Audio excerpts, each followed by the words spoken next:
Hi, everybody.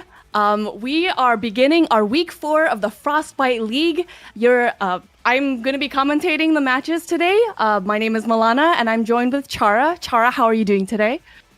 I'm doing great today. I'm looking forward to getting this match underway. Yeah, totally. So this is our week 4 of the Frostbite League. Today's match is, okay, excuse my American pronunciation, but Melbourne Vortex versus Auckland Avalanche. Two of the strongest teams in this league so far. They are going to be battling it out. Both teams were undefeated until last week when they were both upset. So this is going to be a really, really, really good match. So yeah, what do you know so far about these two teams, Chara? So, from what I have been briefed on, that Melbourne Vortex here has a very well-rounded playstyle, and they're more of a shooter-focused team. Kind of sticks to most of the meta stuff and kind of plays what works, and are better in kind of the faster modes. Rainmaker and Clam Blitz is kind of the main thing. And apparently they have a dually player, which I'm very looking forward to. I am a big proponent of Splat dualies right now. I think they're very good with cooler style comps. So if we see stuff like that, that could be very interesting. And Yeah. I'm really looking forward to it personally. I really like faster paced stuff in general, so I think that'll be a good advantage for them. Yeah, totally. I also am a big fan of faster paced modes. My favorite mode in this game so far is Clam Blitz, and I feel like it's kind of grown on me and grown on a lot of competitive players as well, Chara. Yeah, I mean, this is kind of the mode where it got a bit better in this game with the clams being simplified a bit. A lot of the map layouts ended up being better for the modes. It's definitely something where I think enjoyment of it has overall gone up a lot this mode. For sure. But on the side of Melbourne Vortex, we also have A, who is their powerhouse anchor. They main mostly E-leader, but they've also been picking up ballpoint just so that you can keep up with the meta, I guess. A lot of competitive players have been using the ballpoint, so using that inkjet really, really going to be keeping our eye out for that. We also have Nex, who is a well-known player on the team. They have earned a top 10 to Tech X rank placement before, and as a splash or a neo splash player, they're definitely a staple of that team. So yeah, there's definitely a lot of really strong players on that team. Wouldn't you say so, Chara? Yeah, I know Nex a bit. I've seen them in Splatoon 2 where they did pretty much a ton of Neo Sploosh. Unfortunately, probably not going to see this game's Sploosh. It's a lot worse, but definitely someone I remember being quite strong. On the other side, we have Auckland Avalanche. Again, American pronunciation, so my bad there, if so. But very interesting. They're much better on the slower modes. In particular, one thing they know is they have Toby, who does Dynamo. Obviously, a weapon we don't see very much, very difficult to make work in this game. And they do a little bit of Paintbrush as well. Paintbrush probably one of the better ones to do. We have Rainsfield, who does Anchor a bit, mostly doing the ballpoint spalling. And then they have two aggressive players. One of them being able to do Squeezer, which I think Squeezer could be pretty interesting, especially for, like, Squeezer ballpoint's kind of a combination we've been seeing a little bit. So we have to see how that works exactly, because it's a lot of range and a bit of unreliability. So we have to see if they can make up for that Inkzuka whenever possible. Totally. I honestly thought that Toby was a European player for the longest time, so it was a little surprising to see their name in this league. But I'm really excited to see what they have to bring to the matches. But I do believe that maybe the players are ready-ish for their time in the spotlight, if I am correct in saying that. We are beginning our this week's league match on Clam Blitz on Museum Delfonsino. How do you feel about this map and mode, Chara? I mean, I like Museum. It's one of my favorite maps for this game, and I think it's going to be incredibly fun to watch the teams play. Obviously, there's kind of advantages more of faster comps, but I think also Dynamo could be interesting on this map. I haven't seen it too much to know for sure, but if you can manage to get onto their plat, I'd imagine being able to flick over the middle of that spinner could be pretty useful. I know buckets tend to play there a little bit, so maybe that's something we could see. For sure. And on top of that Dynamo, you did say that Toby might opt to go with the paintbrush, and we know we see a lot of brushes tend to be picks for Clan Blitz, maybe not so much at top tier competitive play, but we do see it, in the average X rank game. So maybe Toby might opt to go with the Paintbrush instead. So that would be something to look out for as well. Yeah, I'm very interested to see how these teams are going to interact, and it should be a very interesting match. And yeah, I mean, I think the map will be quite interesting. Paintbrush is probably what I'd hope to see, because I'd imagine the speed Dynamo has will be a bit more of a problem on Clan Blitz in general. So it could be a bit more useful to have Paintbrush. Obviously not the fastest weapon either, but much more quick and probably capable of keeping out Wave. Can be a little tricky on this map, but might be worth it. We'll have to see. I haven't really seen Paintbrush played at all in actual tournament sets. I've tried it a little bit in scrims, but if we do see a Paintbrush, this will be one of my first times actually seeing it in like a higher level match and seeing how someone plays around it, especially someone who has a bit more experience with the weapon.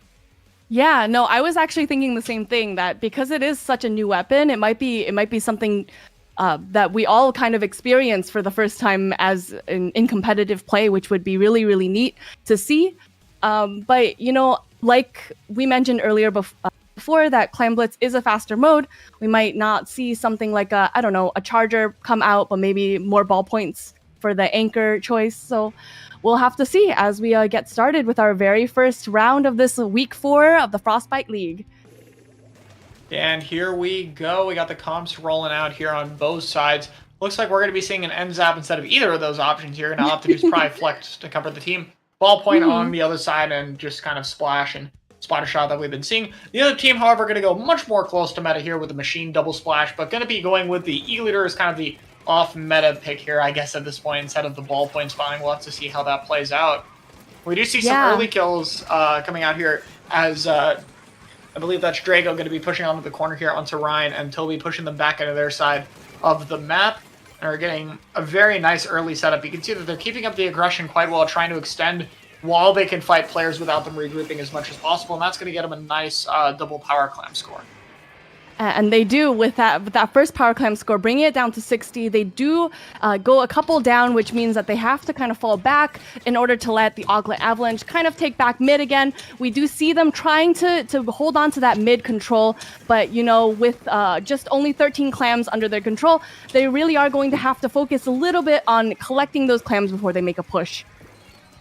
Yeah, and right now that crab is going to be doing an excellent job to be able to keep them away for the time being. And they're going to be investing the wave breaker as well, just to absolutely make sure they have time to regroup, get all of their players alive and stabilized. But that's 2 resources they could have been using on the offense, and especially with an E-Leader, it might hurt to not have those resources available. I believe it looks like they're waiting for the Tacticooler to come up right now. We have a Trizuka coming out first. The machine is ducking and dodging, but unfortunately on an Inkpool Great is going to have a bit of a hard time. We have the strikes and Inkjet coming out, and we have 2 splashes in a bit of an unfortunate position, but we're not really taking the fight with them. We kind of just go for a breakaway score, and I think that's going to lead to a much weaker of a push than we might see. That splatter shot like hiding underneath the crab there, and it's still just going to be behind them for the time being. We'll have to see if anything happens from there as the rest of the players set up. Here comes the shot behind the charger. Do they notice them in time?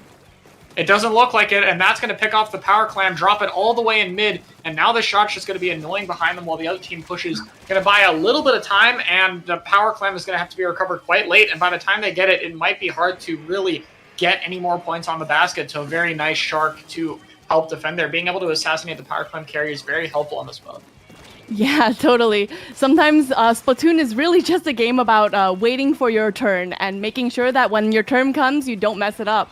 But even though the Melbourne Vortex, they pushed up, they got that power clam in, and they're still in a great position to be able to make another push with that power clam right there. Yeah, they've been doing an excellent job just holding space on plat, trying to be patient here. See, a Booyah Bomb popped. I think the spinner ended up blocking it a little bit early, so that's a bit unfortunate. But what it meant to do there was survive the Inkjet, and that's what happened, so they're able to regroup. They have a crab to try to put some more pressure, and they're going to get some more points, and more importantly, they're not going to go too many down. This E-Leader is just going to be able to give constant jumps, keep control of the spinner, and right now, if you're on the other team, you're going to really need to try to make sure you can play for those strikes or Inkjet and use it on the E-Leader specifically, because as long as that player is alive, it's going to be really difficult for your own team to take a lot of space on your own spinner, and it's going to be much easier for this machine to play around all these angles. That's kind of the nice machine E-Leader synergy here that we have, where the E-Leader cuts off all of the more open areas of the map and forces them to play around the angles that machine is so strong at, and that's going to lead to a nice Game 1 knockout for them.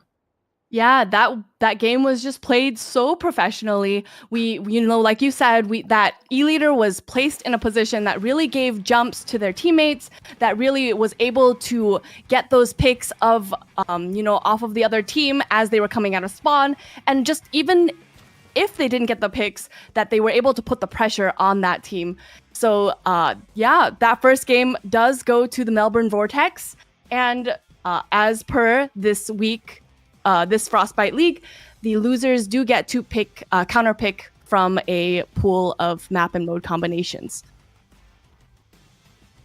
Yeah, it's a good start from them, and that's really what you want in this kind of set, just to get a little bit of a head start here. And I think we already have the Game 2 map mode selected already, which is Tower Control on Inkblot Art Academy. So we're going to be transitioning over to a more slower paced mode here, and we'll have to see if that can make a significant difference in the pacing of this. I do think I might want to see some comp changes, because I think their comp is just going to have a really hard time getting in, especially against double splash and E-Liter. You need a lot of entry and displacement tools, especially running something like Wiper Deco for missiles, or having a bit more of Crab or something like that could be very nice against Chargers specifically, because being able to move that player and push in very quickly is going to be important, but you have to have some form of special to be able to initiate properly on that weapon.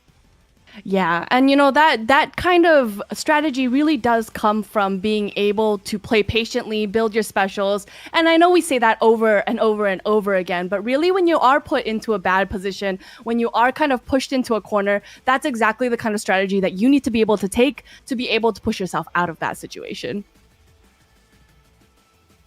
Yeah, I think that's going to be quite important here, and this is going to be a bit of a much more closed off map in a way, where Museum Clam is one of the most open maps we've seen in the game. This one is going to be much more direct. It's going to have a lot more, everyone just kind of goes in front of each other, and also has a lot more difficulties to back off. The left side of Plat has a block, which you have to use 2 jumps to get up. The right side has that kind of uninkable ramp, and then when you go back, there is another uninkable ramp on the left, as well as a one-way drop on the right side. So really, any form of retreating on this map is very, very difficult. So we really have to see what's going to end up being changed from that. What team is going to benefit from being able to keep their opponents in front of them as much as possible.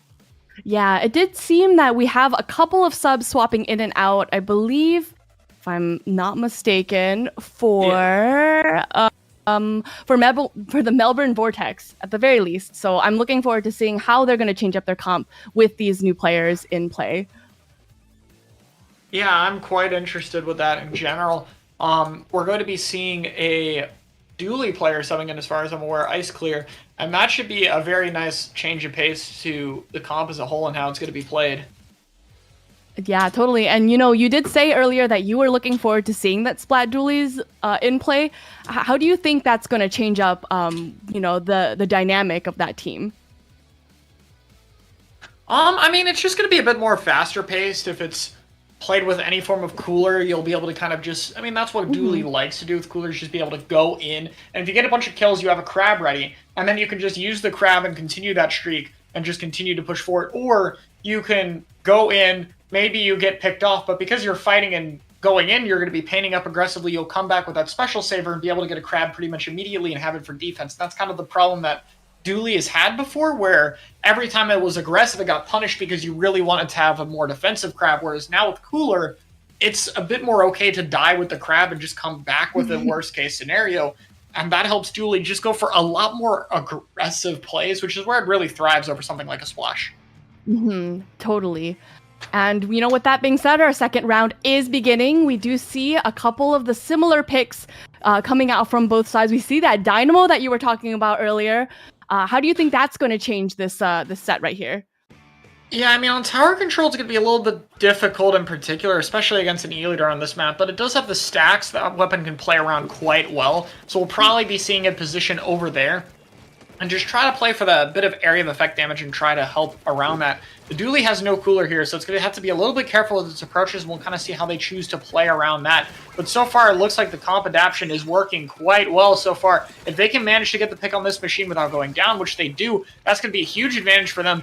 But unfortunately, the E-Leader is just shutting everything down. There's going to be tri-strikes to try to move them out of the way, but it's not going to make too much progress. And this dually is here to try and intercept. Ray is going to come back here, but not before the dually is doing quite a bit of damage to slow down this push. And now the Tri-Strikes and Wavebreaker are ready for the retake. And it certainly is ready for the retake. We do see, a lot of space being made right there by Nex. And Nex is getting the splats that their team needs to be able to kind of move forward. I think that was a triple possibly. So, most of Auckland Avalanche is coming back from their spawn. And this is a great, place for that crab to just sit. And, I'm speaking a little bit too soon. So, but they were able to make a push happen just for a little bit at that moment. Yeah, and right now it seems like the other team is regrouped into the middle of the map, gotten quite a bit of space, and this time they have all their players alive while they're pushing this tower. They're going to be able to get a cooler soon to be able to push the top left. They have their strikes ready, and the ballpoint, look how aggressively they're positioned for that inkjet. It looks like the Dynamo is going to opt to just cooler for themselves. It's going to break a lot faster since it's on the tower, so I'm not sure if many of the other players are going to be able to grab the drinks in time, and they're just going to opt to use a bit of meat shielding, make sure they can get some points here, because the rest of their team is in quite a good position. All three Tri-Strikes land on the tower all at once, which I don't think I've seen before in such a clumped location. I'm not quite sure if it was worth that, but it ends up not really working out in this case here. The E-Leader on the top is trying to hold things. The Dynamo manages to get a very nice trade with it. And so far, the setup has been working quite well, and they still are able to keep the numbers advantage for the most part here. The dually is going to dive in. If they can manage to pick out this dually player, they should be okay, but they have to be careful that this angle the dually is getting is going to be quite useful for them. Manages to get some picks, but most importantly, pull the Neo Splash behind them. And by the time the rest of their team can regroup, we're seeing a bit of space being taken back, and they're going to have to use more specials to try to regain their plat and reset that progress on the tower. They certainly are, but they're not letting that tower really reset very far before they continue this push. You can already see just how much turf is being held by the Auckland Avalanche, that they're able to, make this happen, make this push happen. The Dynamo is going in, really making that push, just, putting their foot down and being like, no, we're going to make this push happen. And, with a push to 16 on this map, anything can go. Oh, and look at this inkjet to give more jumps in. Very nice there. It's something you want to do to kind of just leave the recall in a different position. That gets a few players in, and then they're just going to drop roll and run away. And the ballpoint's going to manage to survive there somehow. And, this is just textbook tower control gameplay. Hold the advantage as much as possible, play around the faster special charges you get, and just try to keep that going for as much as possible. They weren't able to get past the third checkpoint, but that's okay. It's better to keep the push going and burn another minute or so off the timer if it means sacrificing a few points. And they are doing an excellent job with that. We need to see some adaptation to get back in here. And I think we're finally starting to see it. If they can manage to get that E-Leader set up on the left stack, I think that's where things could be a bit more difficult. But currently, this Dynamo is still just playing around all the map terrain that they want, and they finally go down the back fast with that cooler respawn. And they still haven't won the fight. The idea with the cooler and each other, they're just continuing to give them space, and there's just constant fighting going on, and that's always going to benefit the team without a Charger. The team with more abilities should damage, should be more active in the game, and the Charger team really has to work on slowing down this pace as much as possible, and that's something they're really struggling with. Yeah, they certainly are struggling with it, and we can see, with the 2 down on the side of the Auckland Avalanche, this may be Melbourne's chance to make that push happen. They have the E-Leader on the tower. The E-Leader is looking out for that Dynamo, but Dynamo being able to swing over those walls is going to make it really tough for the E-Leader to stay alive. Yeah, and they're just slowly starting to get an advantage here. And if they can clear this checkpoint, it'll be a really nice spot for them, because you'll be able to start to get some distance between the tower and the E-Leader itself, and that could be quite useful. But so far, they're playing it a bit patiently, and that was something I praised of the other team earlier, but in this case, they don't have a lot of time here. They can't really just afford to keep this push going forever and forever, because we're going to start to head overtime. They have to be able to get a big advantage and mainly get on the top left side of the map. They need to be moving now to get that key area under control. And right now, we see Oak doing an amazing job of just keeping them off, really making sure they fight, even if they are the last player alive, to keep that space and control, and then afterward, they're able to collapse with their Tri-Strikes and take out that tower before it gets even remotely close to the lead. I think the special use of both teams really speaks to their experience in competitive play, where, the Melbourne Vortex is really trying to hold that tower, and, Ice Clear with the dualies, sitting pretty on that left tower, trying to use that crab. But, the Auckland Avalanche was so ready for that. They used the tri-strike, moved that crab out of position, and was able to kind of make a pushback. So they weren't able. The Auckland Avalanche just did not let the Melbourne Vortex kind of go back into the groove that we saw in Game 1.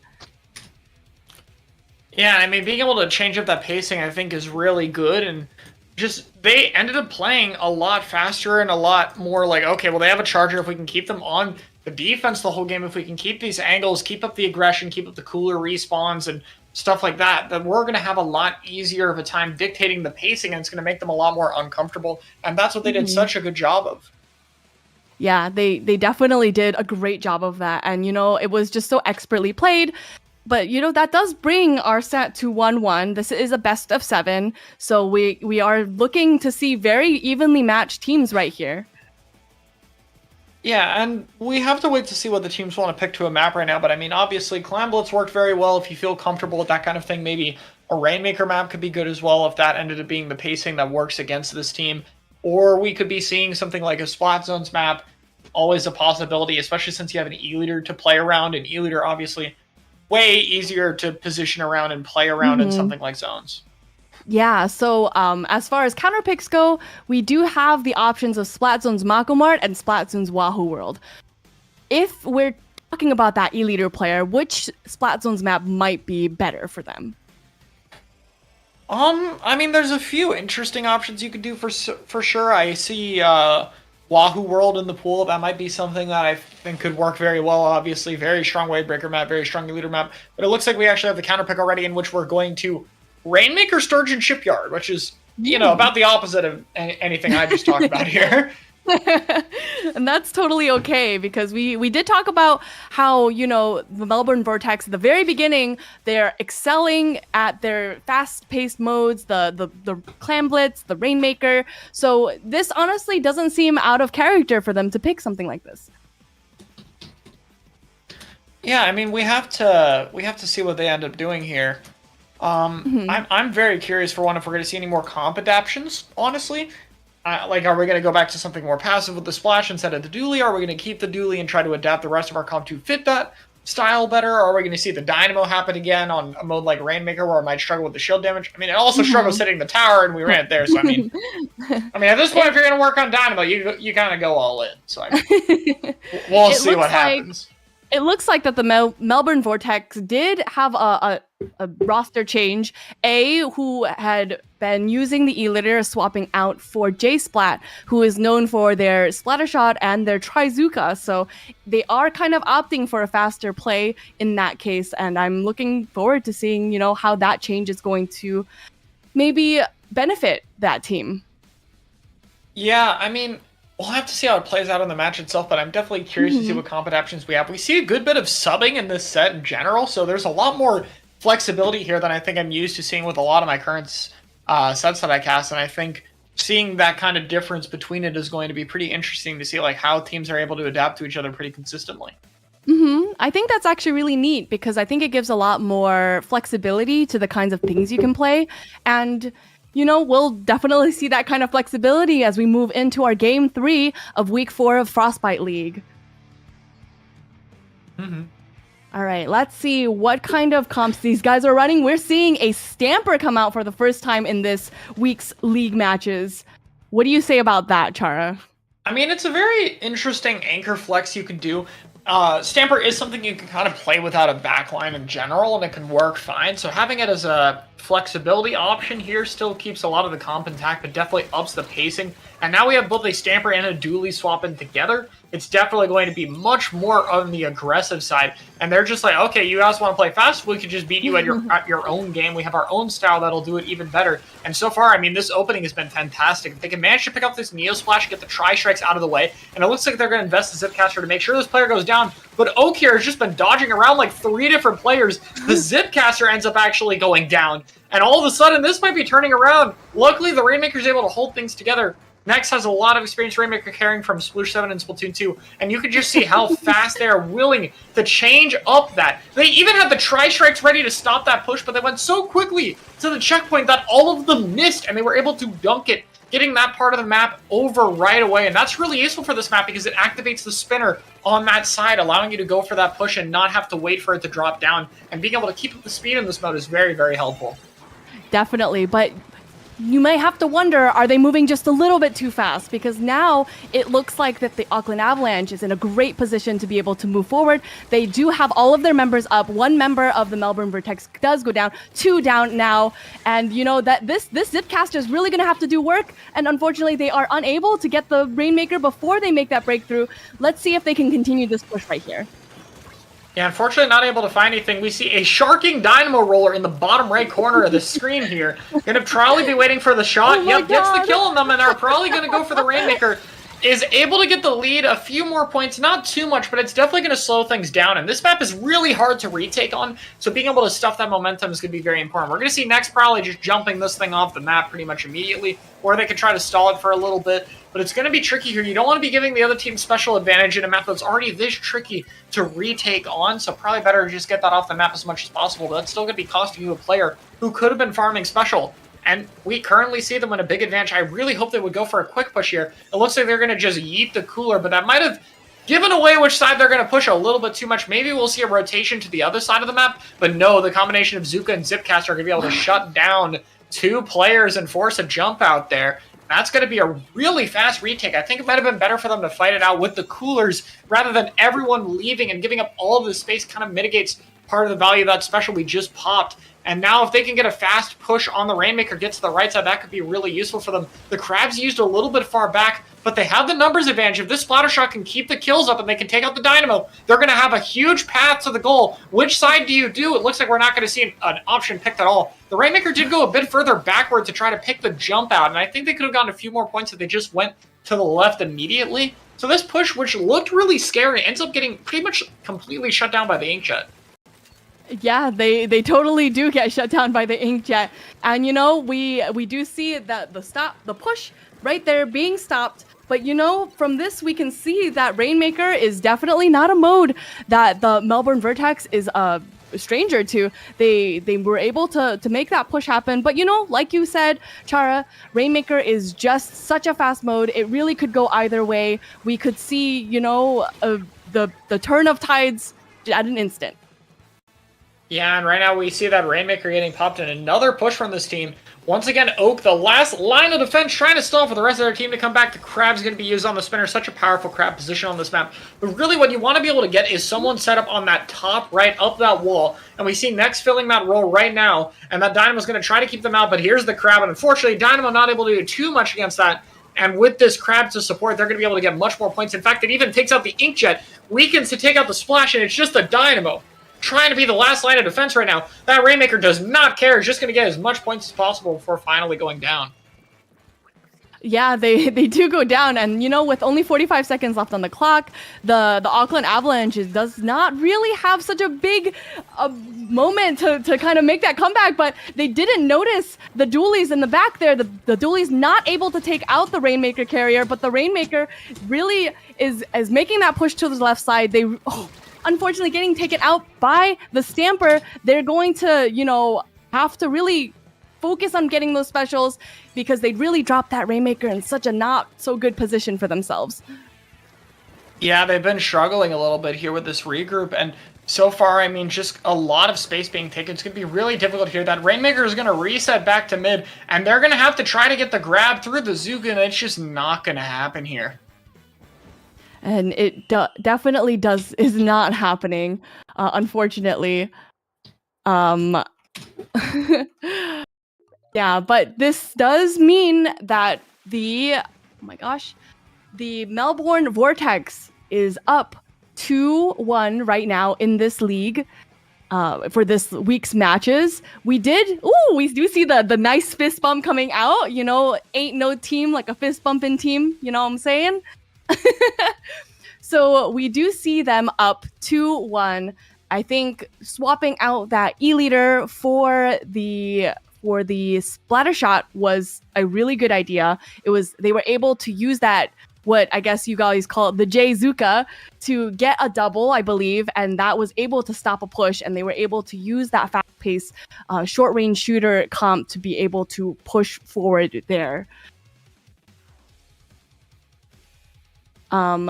With that said, like I said earlier, this is a best of 7, which means that a lot of changes might happen, that either team is still up for the dub, and we will check the counter picks very, very soon. I believe the teams are discussing as we speak. But, there are some map and mode combinations that I think are super interesting, including the counter pick, Splat Zone's Wahoo World.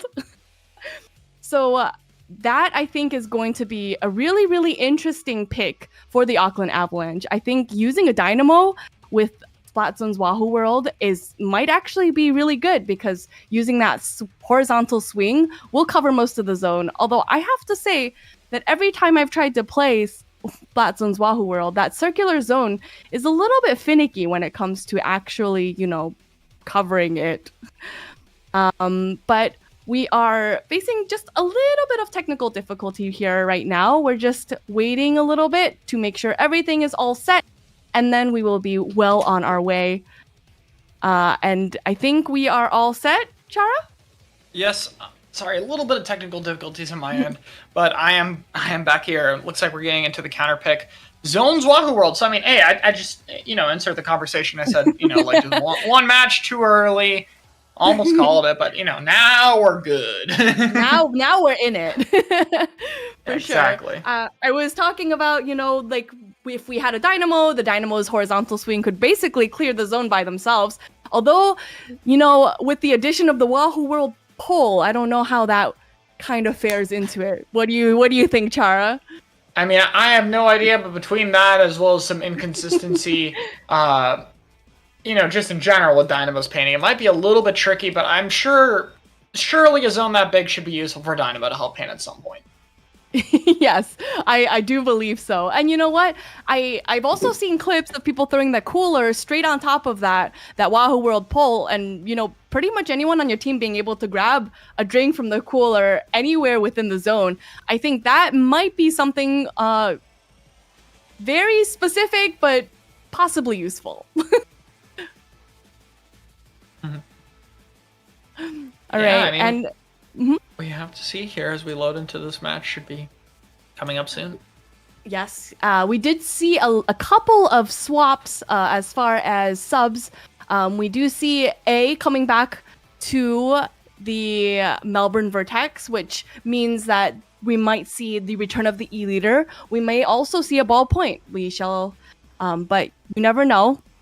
But I think otherwise, it seems like the teams are all set for the most part. Yeah, we're loading into this next match, and of course, we got to see what comp changes are we going to see for game number 4, because, I mean, it's been different every time a little bit. I think this will probably be a map we see going back to the E-Leader. I mean, this has got to be one of the best maps for in the game.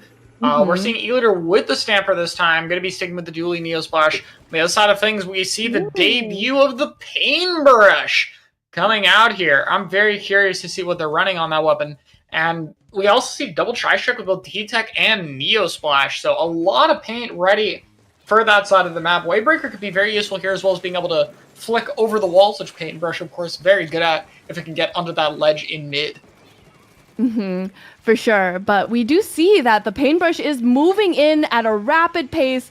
They are making the push in, but they're being a little careful. They got to make sure that they don't get taken out too early by the members of the by the Melbourne Vortex. Got to make sure that, they are with their team. So, usually when I see Brush players play, they kind of go off on their own. They go for the flanks. But it's actually really interesting for me to see this where, Toby is playing with the rest of their team. Yeah, they get a nice double or possibly even triple kill there, as they set up here. And Paintbrush is much more kind of direct. It's a bit too slow to play by itself a lot of the time, like a typical ink brush. However, it does have that immense damage and paint output that can make it so good at just kind of getting quick damage onto people. It's very easy for teammates to combo off of, and with Wavebreaker, it's just very difficult to deal with. We do see them sharking up here, waiting for Nex to just drop in, like, please come down here, please come down here. Oh, thank God. And now they're finally able to go for them. Unfortunate to get the kill, but the E-Leader's not able to react to them in time. The Wavebreaker comes out before However, the zone actually managed to get flipped through that entire scuffle, so unfortunately, no early massive lead for them, just to 35 here. We see the Tri-Strikes coming out a bit early, but the top right side of the map is getting a lot more vacant this time, and if that paintbrush isn't able to get up close, it's not going to be able to do quite as much damage. Gets a nice kill onto Nex and manages to sneak out of there. Ray goes behind the crab to assassinate the E-Leader, and then that crab is just going to get jumped by 3 players.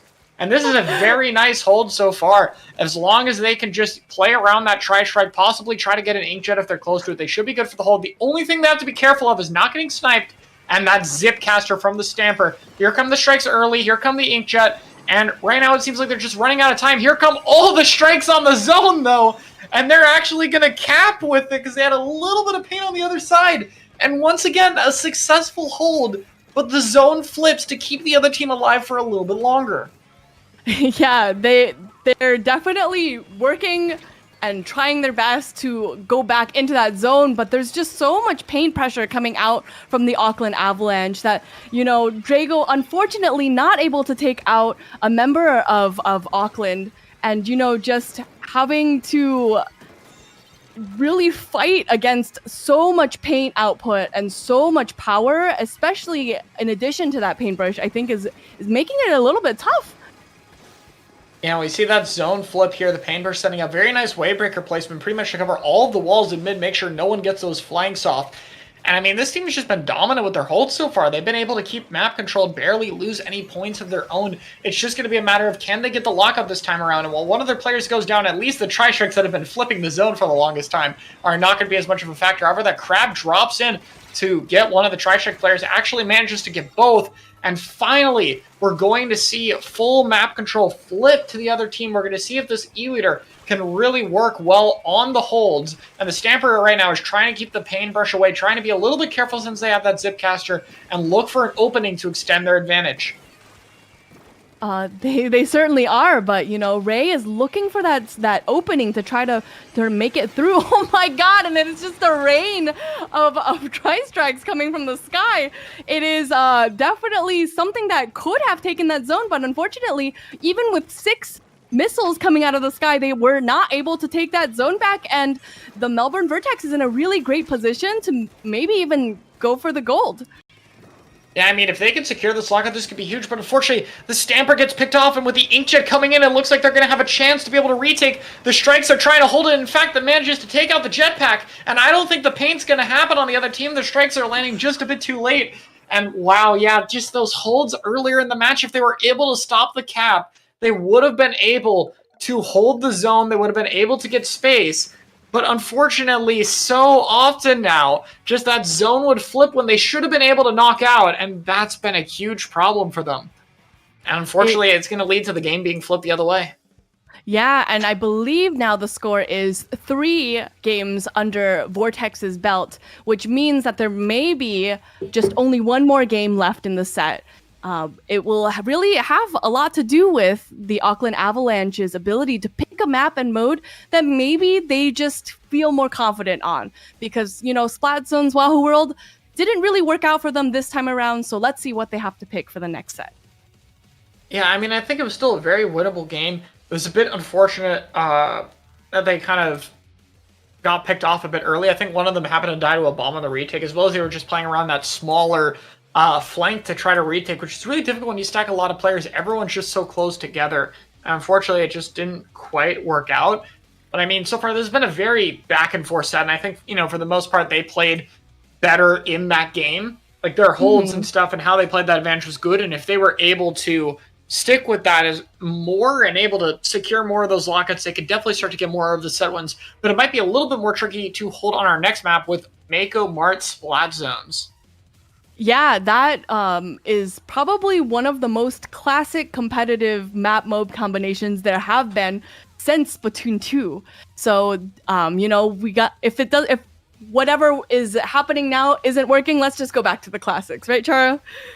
Yeah, I mean, it's pretty common map mode. We've seen a ton of it, so we have to see. Yeah, indeed, we have to see. But do you expect any comp changes maybe for either of the teams when it comes to this map and mode in particular? I'm not sure. I mean, maybe we could switch off E-Leader something like the Zekofin with it being closer range. Maybe we could see Dynamo on this map. I'm not quite sure. It's definitely something that has a lot of options. There's a lot of viable stuff on this kind of pick. And so we have to really see what they feel like running. I think there's no real best option that comes to mind. That it's really going to be a bit more of what fits their team at this point. And what do they think will work best against their opponents. You're totally right. We always want to play what we're most comfortable with because, that's how we play the best, right? Yeah, of course. But with that being said, it looks like there might not have been any subs subbing in for either team, I believe. Do you expect that maybe... sometimes, I know it's not super common, but sometimes on Mako Mart zones, I see people... I don't know. This is me basing my opinion on solo queue, which is probably not the best. But I do see some really sick sploosh plays, and you did mention earlier that Nex played sploosh a lot in Splatoon 2. Do you think we'd ever see a return of the sploosh-o-matic? I don't think it's going to happen here. I mean, this is one of the better maps. So I'm really curious to see what they think they're going to be able to get with this map. I'm really curious to see what comps are going to do. And I think for Next specifically, though, I would be surprised not to see either of the splashes that are just so strong on the stage in general. Yes, totally. And we're just waiting for just a couple more players to confirm their picks, maybe talk a little bit strategy. I think that's something that sometimes we overlook, that as you're waiting, you kind of want to talk a little bit about what kind of things you want to do, what kind of positions you want to take. And with that being said, we are well on our way into our next match, potentially our last match of this week's Frostbite League. Yeah, we could see a 4-1 for Melbourne Vortex if they play their cards right, but it's by no means guaranteed, and here is the comp that's going to try to stop them. Looks like we're not seeing... Go ahead. Yeah, it looks like both comps pretty much seem the same as what we've been running. So, like you said earlier, Chara, what's comfortable works, so make it happen.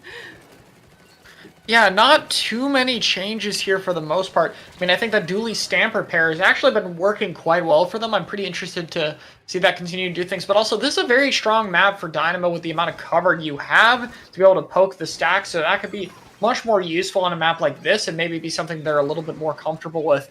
We'll really have to see if the Inkjet could be here. This is one of the weaker maps for Ballpoint, actually, so that could also be a very interesting factor in the set if the Charger is able to have a bit more impact on this map, because it can be just a bit more tricky for Ballpoint to stay alive on this stage. And that's really something that Ballpoint wants to do, doesn't want to go down as much as possible, and that left stack is much more of a risky position than a lot of the stages where it comfortably likes to sit.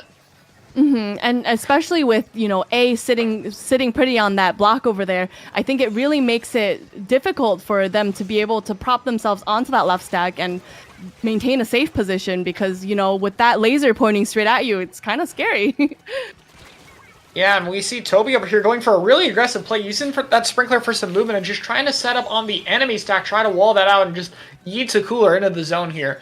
As they manage to take some space, the rest of their team will be able to grab that, get some cooler buffs that'll last for quite a long time, especially for those who are grabbing it a little bit later. And they're going to be able to be quite aggressive on this hold, and just, you really want to look for stagger kills, especially when you have cooler and you can be a bit more risky with your positioning. You want to try to either burn a special or get a player, and what they did get here is the crab tank being used.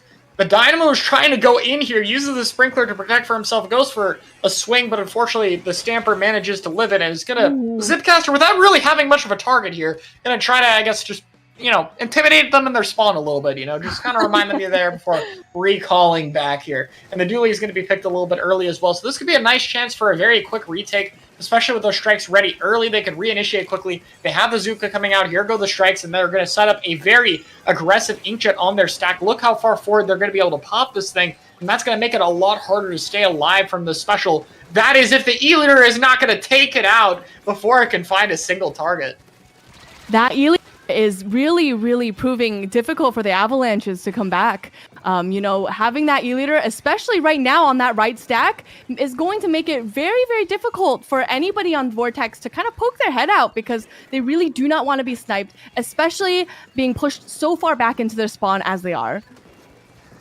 Yeah, I mean, so far we have the Stamper and Dynamo trading over here. The Dooley's pushing on the right to try to look for the ball point, gets a bit pushed back, and we see this Dooley splash trying to find a kill, and that's a big one onto the ball point. If they can manage to maintain pain control, they could be able to stall this out. The Dynamo's trying to put some pressure out, get sniped by the E-looter, and this splash is the last hope for them. They're going to be throwing tri-strikes, but unfortunately, they're not going to be enough to save this, and that's going to be the set going to Melbourne Vortex 4-1, a well-fought last game, but the adaptions with that comp came in and ended up being quite worth it to have the swaps to stuff like that Stamper, and it's just been working really well. Just really good adaption, and being able to change your weapons and stuff mid-set has been very helpful for them. That's a nice win for that team. Yeah, totally. But from just the score, it was a 4-1. But we saw all the matches. They were very back and forth, seeing how much each team was able to kind of recollect themselves and come back into the zone and come back with their specials. So honestly, the 4-1 was a well-fought victory for Melbourne Vortex, but Auckland Avalanche definitely didn't make it easy for them either. Yeah, I mean, it was definitely a very close set. A lot of the games could have gone either way, and unfortunately for the other team, it ended up going this way, but it was definitely very well thought out. Yeah, totally.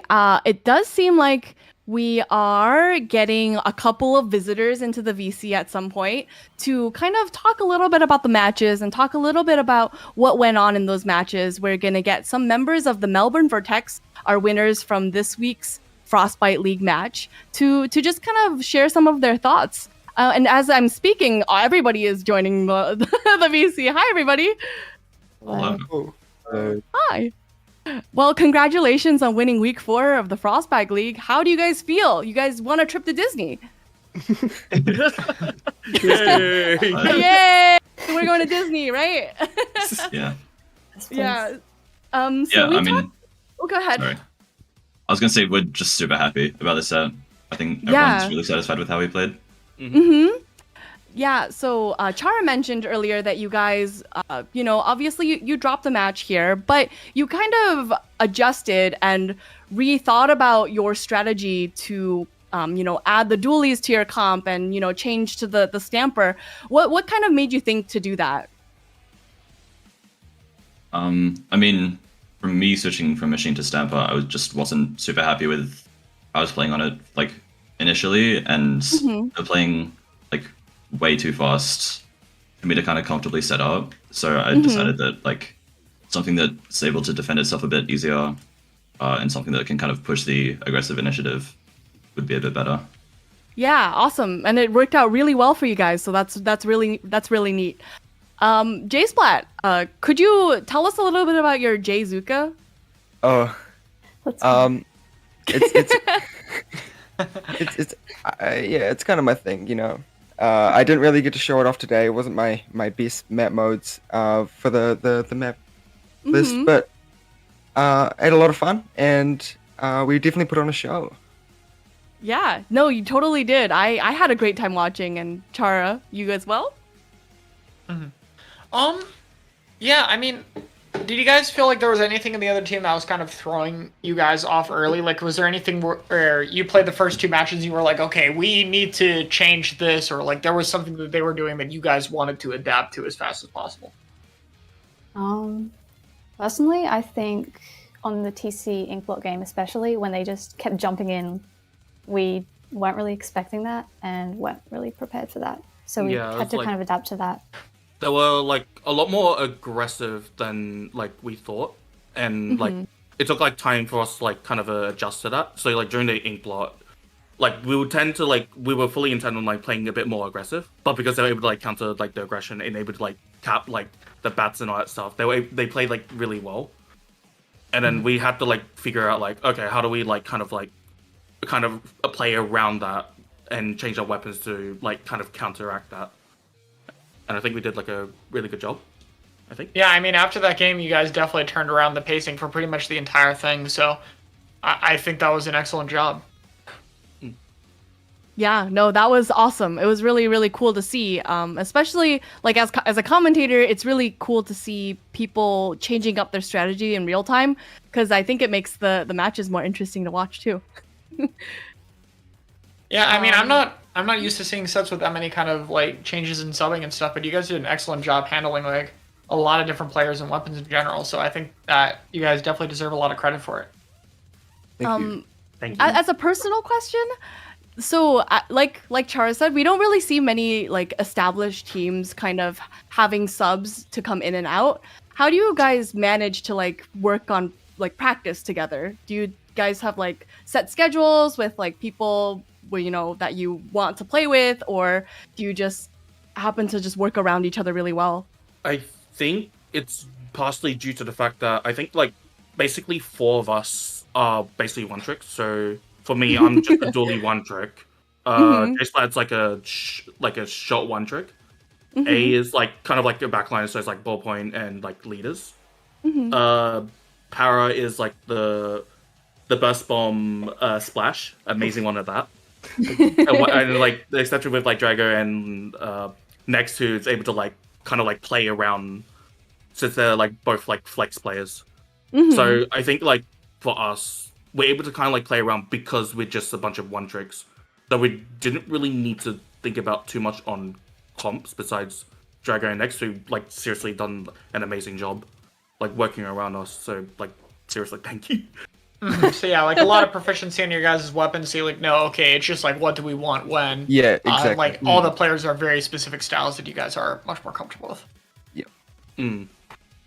Okay, well, yeah, thank you guys so much for coming on to this interview. Congrats again on your win, and I mean, yeah, I just appreciate the very high quality match we got to cast. So once again, congrats to you guys. Thank you so much. Thank you guys. Thank you so much. Thank you. Thank you. for Congrats commentating. again. So with that being said, it seems like the other week 4 matches have unfortunately been deferred for the time being, but you can totally tune in next week for even more competition. Make sure you drop that sub onto Frostbite OCE. Make sure you like and comment. I don't know how YouTube works. I think Chara would be much better at this than I would, so I'm gonna defer it to Chara. Yeah, I mean, definitely make sure to tune in to future streams if you want to support him here. Just, if you sub, you get to get notified right when the stream happens. You'll be able to catch for future weeks of this league, and it'll be definitely really important to see. And yeah, if you want to see more from either of us, both our Twitters in the description of this video, so you can find us there. You can also find us on YouTube and Twitch. Should be pretty simple to find, should be pretty similar to the links there. And thanks so much to Frostbite for having us out. Yeah, thank you so much. Thank you so much, everybody.